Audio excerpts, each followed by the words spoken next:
Assalamualaikum warahmatullahi wabarakatuh. Pada hari ini kita akan memula untuk pembelajaran bagi tingkatan 3 bermula dengan bab 1 iaitu tajuk rangsangan dan gerak balas.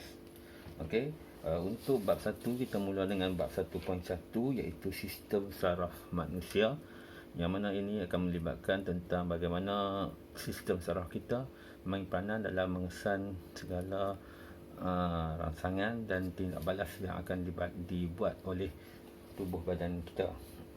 Okey, terlebih dulu saya akan terangkan tentang beberapa perkataan. Yang pertama sekali ialah tentang rangsangan, iaitu yang berkaitan dengan perubahan persedaran yang boleh dikesan oleh sistem badan. Iaitu rangsangan ni maksudnya perkara yang memberi rangsangan kepada tubuh badan kita untuk mengesan apakah yang akan berlaku dan tindakan yang akan diambil oleh badan kita. Contoh rangsangan ni seperti suhu, terkena hui makan, makanan, bunyi, itu semua adalah contoh-contoh rangsangan. Dan seterusnya ialah gerak balas. Gerak balas ialah tindakan organisma yang akan terhasil apabila berlakunya ataupun tindak balas daripada rangsangan yang diterima. Contoh dia, kalau sesuatu bunyi berlaku, maka gerak balas dia ialah sama ada mata dia akan melihat ke arah datangnya bunyi tersebut. Itu yang kata gerak balas. Ataupun kalau makanan, merasa makanan, rangsangan dia ialah makanan. Dia bila dia makan makanan, maka dia akan menimbulkan rasa gerak balas dia ialah dia menyebut sama ada makanan itu sedap ataupun tidak. Okey. Sementara yang terusnya ialah sistem saraf, yang mana sistem saraf ni ialah terlibat dalam mengesan rangsangan dan menghasilkan tindak balas. Jadi sistem badan saraf manusia ni dia merupakan satu sistem dalam badan yang akan memberi, yang akan menerima ataupun yang akan mengesan rangsangan dan akan dihantar kepada otak dan seterusnya memberi tindak balas yang sepatutnya. Jadi sistem saraf ni ialah yang menghubungkan daripada mengesan rangsangan dan akhirnya kita akan memberi tindak balas. Itu sistem saraf. Okey, ini ialah definisi sistem saraf manusia, yang mana sistem saraf manusia terdiri daripada satu rangkaian sel saraf yang terbahagi pada dua, iaitu sistem saraf pusat dan sistem saraf periferi. Okey, fungsi ini adalah fungsi umum. Fungsi saraf ni iaitu yang pertama mengesan dan menghantar maklumat dalam badan serta mengkoordinasikan badan. Itu adalah fungsi umum daripada sistem saraf manusia. Dari sini sebenarnya kita boleh pecahkan empat fungsi dah. Mengesan rangsangan, yang kedua menghantar maklumat kepada otak, dan yang kedua mengawal koordinasi badan untuk tindak balas badan. Okey, ini adalah carta bagaimana menunjukkan sistem saraf manusia, iaitu bermula dengan sistem saraf. Sistem saraf terbahagi pada dua, iaitu sistem saraf pusat dan sistem saraf periferi. Yang mana sistem saraf pusat kita bahagi pula kepada dua bahagian, iaitu otak dan saraf tunjang. Dan sistem saraf periferi ni dia kita bagi kepada dua, iaitu sistem saraf kranium dan saraf spinal. Okey, yang ni adalah gambar rajah. Kalau awak tengok dalam buku teks pun ada, iaitu gambar rajah yang berkaitan dengan sistem saraf tunjang dan juga saraf periferi. Okey, kalau kita tengok di sini pun sama juga. Yang mana kalau kita tengok sistem saraf yang utama, yang paling sistem saraf pusat, itu terdiri pada saraf tunjang. Yang mana sistem saraf tunjang, kalau kita lihat pada rajah ni, sistem saraf tunjang dia berada di bahagian belakang, iaitu di belakang tulang belakang manusia tu. Okey, di tengah tu dia ada sistem saraf tunjang. Sebab tu kalau rosaknya sistem saraf tunjang, maka seseorang tu dia boleh menjadi lumpuh. Okey, jadi pentinglah menjaga sistem saraf tunjang. Yang mana yang kedua ialah otak. Okey, otak ni adalah fungsi dia sebagaimana kita ketahui bahawa Otak ni dia mengawal segala pergerakan manusia, yang mana sistem saraf ni dia akan apa-apa rangsangan yang diterima dia akan hantar ke otak manusia untuk dia ditafsir, dan dia akan memberi gerak balas terhadap rangsangan yang diterima. Okey, itu adalah sistem saraf otak. Okey, sementara sistem saraf periferi ni yang tadi kita bahagi pada dua, iaitu sistem saraf kranium dan sistem saraf spinal. Yang ini adalah saraf-saraf kecil yang memberi tindak balas ataupun yang akan memberi gerak balas terhadap rangsangan yang telah diterima. Okey, ini sistem saraf manusia yang mana kita tengok yang tadi saya kata, yang mana maklumat yang kita terima daripada sistem saraf pusat iaitu otak kita berada di kepala lah, semua orang tahu, yang mana dia dilitupi ataupun dilindungi oleh tulang tengkorak dan juga oleh bahagian kranium.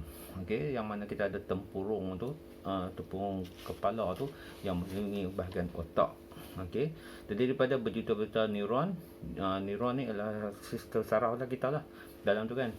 Dia ni banyak fungsi dia. Okey, terbagi kepada jirim kelabu, lapisan luaran dan jirim putih, lapisan dalaman. Iaitu macam saya kata tadi, fungsi otak adalah mengawal semua aktiviti badan. Sekiranya otak kita tidak berfungsi, maka kita pun akan jadi biasanya matilah. Kalau otak tak berfungsi, maka manusia akan mati. Okey, dan kalau yang paling ringan sikit pun dia akan jadi stroke ataupun lumpuh. Okey, dan seterusnya itu saraf tunjang, dilindungi oleh tulang belakang. Macam saya kata tadi, saraf tunjang berada di bahagian belakang badan manusia dan terdiri daripada neuron yang pelantaraan, atau maksud dia panjang. Okey, membawa impuls ni ialah maklumat yang akan ditafsir daripada otak ke otak, dan juga maklumat yang akan dihantar daripada otak ke bahagian badan untuk bergerak balas. Okey. Okey, bahagian-bahagian otak dan kesan mengalami kecederaan. Okey, yang ni kalau ikut dalam silibus kita memang tak ada lah. Saya cuba masukkan juga supaya sebagai pengetahuan pada kamu, yang mana yang ni bila kamu naik ke tempat dan 5, kamu akan belajar lebih mendalam lah, iaitu bahagian-bahagian otak yang bergerak balas terhadap beberapa rangsangan. Di situ ada ingatan, pertuturan, deria bau dan rasa, penglihatan, pusat motor kelumpuhan, dan deria pada kulit dan otot, juga pendengaran. Okey, itu bahagian-bahagian dia adalah nama-nama bahagian otak manusia tu. Dia ada cerebellum, apa tu. Okey, kalau tengok medulla oblongata, apa semua ada. Okey, yang ni sebagai pengetahuan kita sahaja. Okey, berikutnya pada manusia kita ada dua jenis kawalan, iaitu tindak balas manusia ni. Ada dua jenis tindak balas, iaitu tindak balas terkawal dan tindak balas ataupun tindakan luar kawal. Yang dikatakan tindak balas terkawal ialah satu tindakan yang dikawal ataupun yang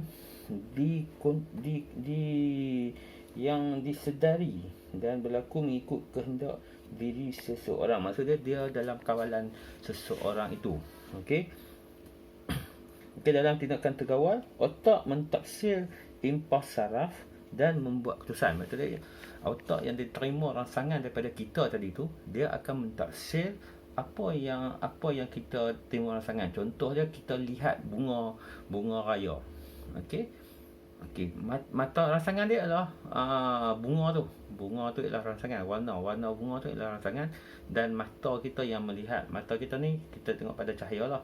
Okey, rangsangan dia adalah cahaya lah. Bunga tu warna merah, jadi rangsangan dilihat oleh organ mata dan dihantar impuls tu, maklumat tu kepada otak mentafsir. Okey, otak mentafsir, kemudian otak akan buat keputusan. Apa yang tindak balas kita ialah kita kata bunga raya tu berwarna merah. Itu ialah tindak balas kita. Mulut lah cakap, tindak balas organ yang cakap ialah tindak balas. Okey, itu yang kata di dalam kawalan kita. Iaitu kalau dalam ni dia kata okey, yang mana dalam otak tu dia dikawal di bahagian cerebellum, iaitu melakukan aktiviti yang disedari. Aktiviti tu boleh dikawal dan melibatkan sistem saraf soma. Okey, kadar tindak balas boleh dipercepatkan atau diperlahankan. Yang ni bergantung kepada pentaksiran oleh otak dan juga bagaimana kita kawal rangsangan tersebut. Iaitu contoh dia macam ni, menulis, menari, menyanyi. Iaitu benda-benda yang memang boleh dikawal oleh otak. Okey, sementara tindakan luar kawal ialah tindakan automatik yang berlaku tanpa kita sedari. Okey, tanpa kita sedar, lepas tu kita terus buat tindakan. Itu kata tindakan luar kawal.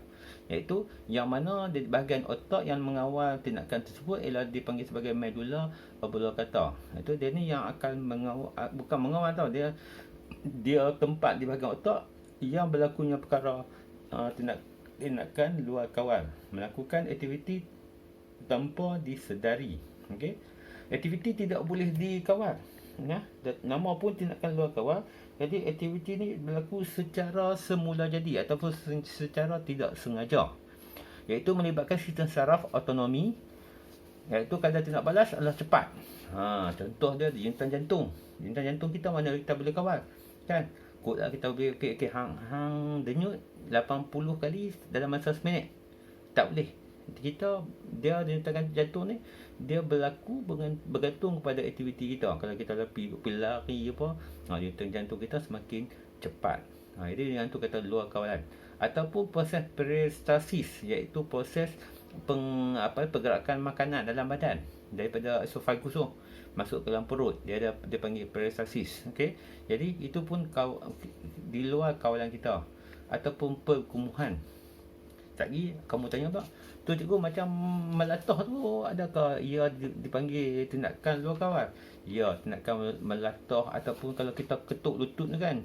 Dia boleh tendang tu kan. Itu pun juga dipanggil sebagai tindakan luar kawal. Okey, saya rasa sampai situ saja untuk tajuk bab 1.1. Dan di sini juga saya sertakan beberapa soalan yang boleh kamu jawab. Okey, dan sekiranya ada apa-apa masalah, nanti bolehlah berhubung dengan saya. Okey, selepas tajuk ni saya akan bagi satu latihan lah berkaitan bab 1.1. Okey, sekian, terima kasih.